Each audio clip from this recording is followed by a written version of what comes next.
had the pleasure of interviewing Marci Anderson. She is a registered dietitian and certified personal trainer and nutrition consultant. And she offers eating skills. She's an eating skills coach is kind of what she describes herself as, to help people learn how to eat. Rather than going on a diet or monitoring our weight, just teaching people how to overcome emotional eating and compulsive eating. And she works a lot with people who have eating disorders where they eat too much or anorexic. And she, as a personal trainer, she knows a lot about staying fit and keeping our weight in control. But so I've been on a journey to lose weight, and about, let's see here, a little over a year ago I'd reached my highest, and well, not quite a year ago. It was when my third child was born. So I've been trying to, figure out what the title of my website is, or the tagline is, the best ways to lose weight. Because, there's all kinds of ideas out there of how to lose weight, and there's all kinds of ways to lose weight, but what is the best way? Because, there's HCG things going out there, lap bands, gastric bypass, all kinds of diet pills, hunger suppressants. So you are a registered dietitian, correct? And let me pull up your site real quick. I have it up here. And you specialize in nutrition consulting, right? Tell us a little bit about what that entails. What is nutrition consulting? Well, it's interesting, actually. The business kind of continues to evolve, but my main role really is to do individual one-on-one nutrition counseling. So that is the largest part of what I do, but I also do some public speaking to various groups. Sometimes that also involves going into people's houses, but most of the time I do individual nutrition counseling in my office. Okay. And did you grow up, interested in nutrition, or tell us the story. Why did you get into dietetics and nutrition? I always loved food. I was always a foodie. I always loved to cook. I loved to bake. But I was also interested kind of in the medical field. But I knew that I didn't want to be a doctor. I knew that I didn't want to be a nurse. I didn't want to be doing bedpans and gross things with blood and fluids. Right. And I had an uncle who actually had type 1 diabetes. And so when I was in high school, he said, Marci, what are you thinking about studying in college? And I thought, I don't know what I'm going to study in college. I'm only 17. And he said, well, what are you interested in? I said, well, I'm really interested in science and medicine, but I'm also really interested in food and nutrition.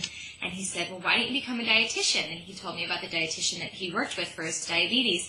So I actually went to the local library and checked out a book on registered dietitians and thought, this sounds really cool. So my freshman year of college, I actually went to kind of an open house for nutrition majors and thought, this is a great fit. Perfect. Awesome. So you never looked back, and here you are now. That's right. I was one of the very few fortunate ones who went into school and actually kind of knew what I wanted to do. Okay. So your business is Marci RD in Cambridge, Massachusetts. And tell us a little bit about the services you provide. You talked about one-on-one, but specifically, if somebody comes to you and says, I need to lose weight, what do you tell them? Well, gosh, that's a really big question. Okay, where do you start, I guess? Where do I start? My area of expertise is actually in eating disorders, so I see a wide range of clients, actually. So on one end of the spectrum, people who are probably underweight and who would be the restricting end of the spectrum, and then the other end of it, people who are really struggling with their weight and might identify as emotional, compulsive binge eaters, and pretty much everything in between. So if somebody was to come to me and say, gosh, I'm really unhappy with my weight, what can you do for me? I, of course, invite them into my office and take a really thorough history and start to understand, okay, what's at the roots of this? Is this an emotional eating problem? Is this just being really busy and not having time to plan meals, eating out a lot, maybe not paying attention to portions? So we're really trying to get a really thorough history to understand, where someone's particular issues lie, and really try to tailor a plan and a support system that is specific to what they're struggling with.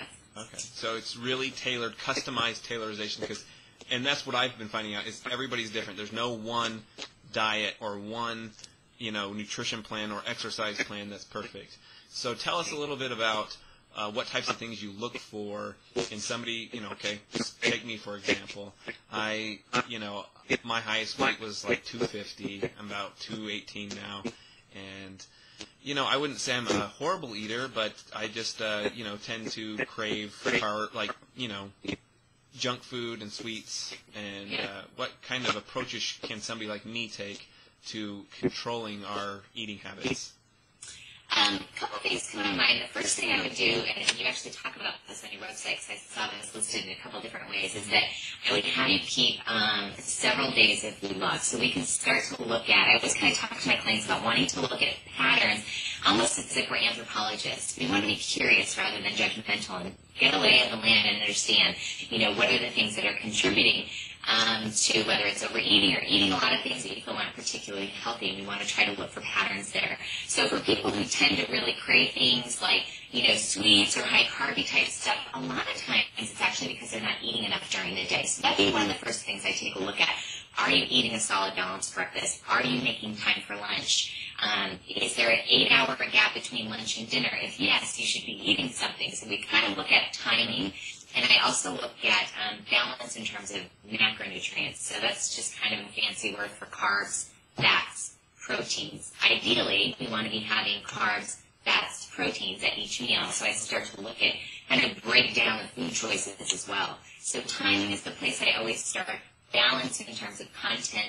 And then you can look at environmental factors too. If you're the type of person who if you start eating ice cream and you just can't seem to stop, well, maybe we start with, having smaller portions at home. Or if ice cream is one of your favorite foods, maybe we plan to go out and have ice cream rather than keeping it in the house. Right. And I kind of look at that as, sometimes I think, I can go out to ice cream and it'll cost me $3 to have one serving, or I can go to the store and get a whole carton for $3. And the thing is I end up probably, I never have eaten a whole carton in one sitting, but I've come close. I've probably eaten a half a carton in one sitting. And so I think sometimes we think, we're saving money, but not necessarily. We're eating more ice cream because of it, or eating, not necessarily ice cream, but any food for that matter. And I like what you said about, sometimes if we, and I did this as an experiment this last week. I was actually recording. I kept a food journal a couple weeks ago, just writing it down. Then this last week, instead of writing things down, I'm trying to videotape everything. And so I recorded everything as I ate it, but also kind of kept track in my head, counted the calories, and would even look up online what the calories were. And I found that and it was just kind of trialing out. The first day, by the time I got home from work, I had eaten only 800 calories. And so then I was like, oh, wow, I have, tons of room to eat. And so what did I do? I ate. But then I kind of almost lost track and just kept eating. And I didn't go over anything, but I just noticed that if I didn't eat as much, it made me want to eat more in the evening. And there's a lot of time to eat in the evening. We're decompressing, we're kind of hanging out, trying to chill out. It's been a long, hectic day. A lot of times, one of the analogies I'll use with my clients is, we think of our bodies like a car. We put fuel in our car so that it can run properly. It makes sense to go all day long on empty, park our car, then fill it up with gas, right? It just doesn't make any sense. And I think because our culture has gotten so obsessed with the weight piece, we sometimes forget about the fact that, food is a really positive thing. It's what our brain uses to process information. It's how our muscles work. It's how our vital organs work.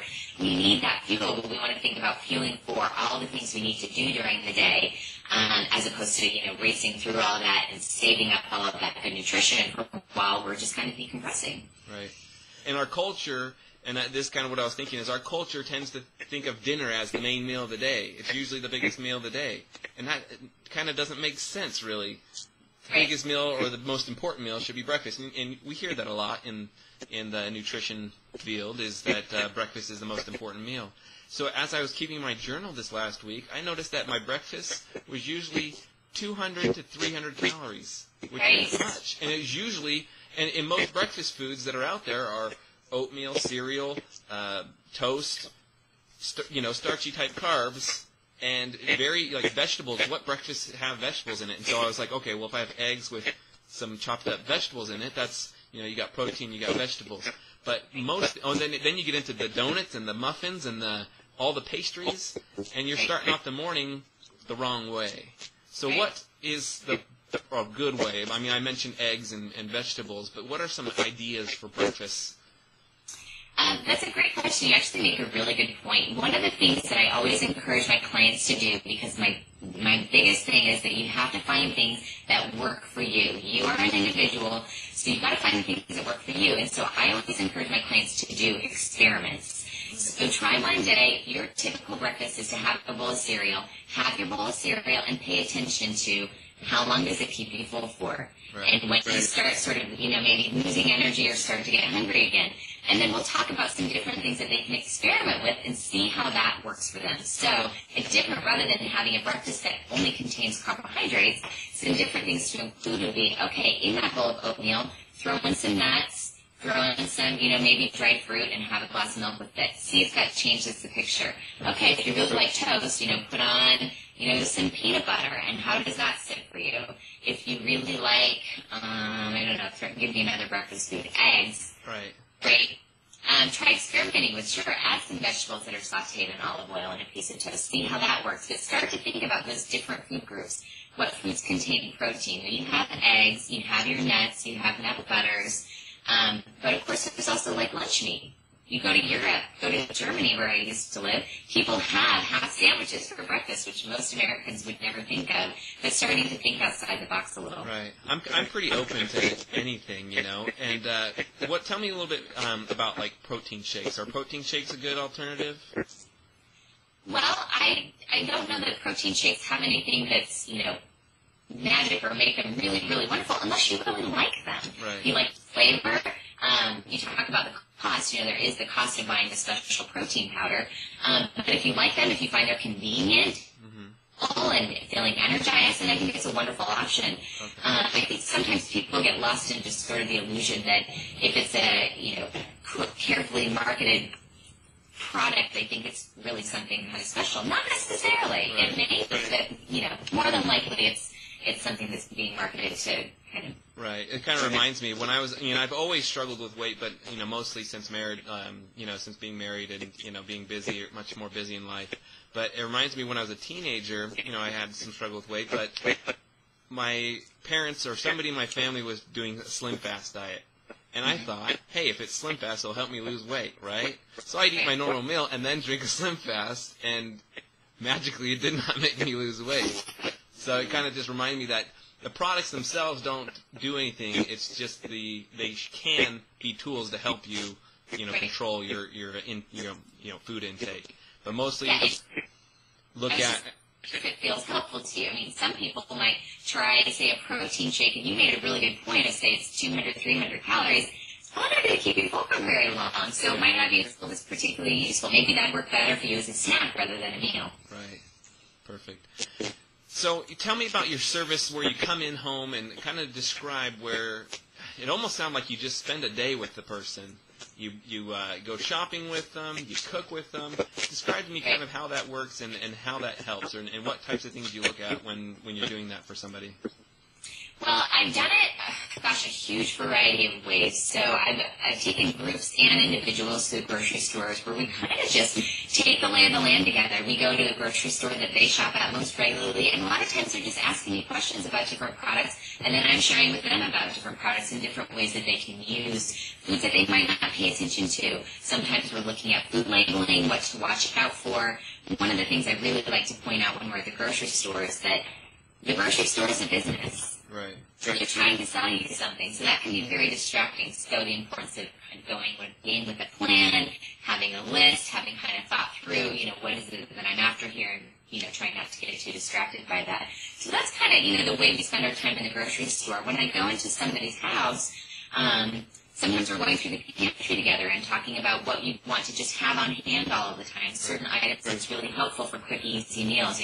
Always having cans of beans, cans of tomatoes, brown rice, simple things to just have on stock, going through their seasonings and teaching them how to use seasonings, how to make food taste really good without having to rely on, salt or butter, which is kind of the way that most Americans flavor their food. Right. So a lot of times it's just a process together depending on what it is that they're after, but there's usually the component of spending some time at the grocery store, spending some time organizing their cabinets and cupboards and refrigerators, and coming up with some essential things they should always have on hand, even kitchen equipment, and a lot of organizational stuff around meal planning.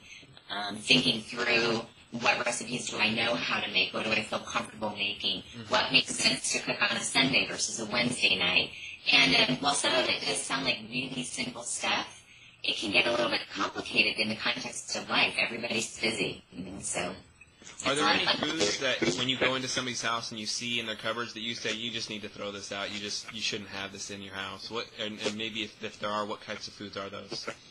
I actually don't. So if you go on my website, you'll see there's a little quote there by Aristotle where the essence of the quote is learning how to find balance. That I think probably one of the biggest mistakes people make when they really are eager to wanting to make changes and to lose weight is they go really far on one end of the spectrum, cutting foods out, being a little bit extreme. And what I have found is that when people use that approach, they really can only sustain it for a very, very, very short period of time, then end up finding themselves on the other end of the spectrum, really overdoing it as a consequence. And one of the unfortunate consequences is a lot of rebound weight gain. I've been reading some really interesting research that shows that people who go on diets that can't be sustained, that actually is one of the best predictors of future weight gain, is dieting. And so what I look for when I'm looking at someone's pantry is this a food that right now are you able to eat in moderation? So if it's, say, chocolate chip cookies or whatever it is, they say, no, if I have it in the house, I eat the whole bag. Well, then we'd want to talk about that and maybe rethink how you can have things that you enjoy, that taste good, just kind of fun foods, maybe not particularly nutritious, but how to have it in a way where you can eat it in a moderate sort of way. And is there a way to overcome maybe some of those addictions? Like if say it's ice cream or chocolate chips or whatever it is there, I mean, maybe this is more, maybe not a dietitian, maybe this is beyond, maybe somebody needs help from a psychologist. Tell us a little bit about that. What types of things can somebody do to overcome some of these addictions? It's a really big question. It's a really kind of complicated question, so I don't know how, I'll do my best to answer it, but that is in essence kind of the work that I do with a lot of my clients. I mean, it's a really long-term work, and it's work that I often do in tandem with a therapist. But I do believe that if someone has trouble with a certain type of food or find that they're constantly overdoing it or binging on it, that it is possible to work through those challenges, but a lot of times it takes some time. So if you're in the throes of it feeling like, gosh, my food habits right now are really out of control, I would say really create an environment for you that feels like you can have the foods around you that you know that you can eat in a moderate way, not bringing those highly charged, really risky foods until you're feeling maybe a little bit more confident. And slowly introduce it maybe until you can prove to yourself that you can control, your habits. Yep. Well, great. I mean, I could sit here and talk all day about this because it's really interesting stuff, and I think this is the essence of what I'm not an expert, but I've been trying to seek a lot of this information, and I really feel the same, that people out there don't have to be extreme. There are people who are extreme, and they are, the bodybuilders, and they might be able to maintain something extreme, and they have really strict diets, but the average person who is at a healthy weight, it eats every food that we eat, just not as much. And so it's just a matter of teaching ourselves, and I think that it's good when people like yourself are out there teaching the right way and not promoting some kind of fad diet, not trying to promote that, carbs are bad, protein's bad, fat's bad. Just that we need to look at food in a different way. Food is fuel, is what I'm getting from you. It's for our brain function, it's for our organ functions, it's for our energy. So we need to look at food at the right perspective and kind of go at it slowly. Yeah, and I think, one of the messages that I really kind of, as we finish up our interview here, is that I really feel like food's meant to be enjoyed. And unfortunately, I think a lot of people have lost that in our culture. And so one of the things, I send out a monthly newsletter. So if anybody's interested, you can sign up on my website. You just enter in your name and email address. I don't spam. I only send out an email once a month. But I'm talking about learning to savor our food. We can really taste it, really enjoy it, rather than just sort of checking out and not paying attention. That's what I think the best things that. Awesome. So, and the website, tell us the URL. The URL is www.marcird.com. R for registered for dietitian. And it looks like you're on Facebook and LinkedIn and Twitter. I am, yeah. You can follow me on Twitter at Marci RD. Awesome. And so, yeah, I recommend everybody to go in and sign up for the newsletter. And you are located, any of the listeners are in the Cambridge, Massachusetts area. Do you do any online consulting? Sometimes I do, actually. I don't do a lot of it. Sometimes I have clients that I've started working with here who move away or move abroad, and we continue our work online or by phone. So it's something that I've done, but I don't do a whole lot of. Yeah. Okay, perfect. Well, I appreciate you taking the time to talk to me. I really learned a lot, and thanks for doing what you do. Sounds good. Thanks for having me. Have a good one.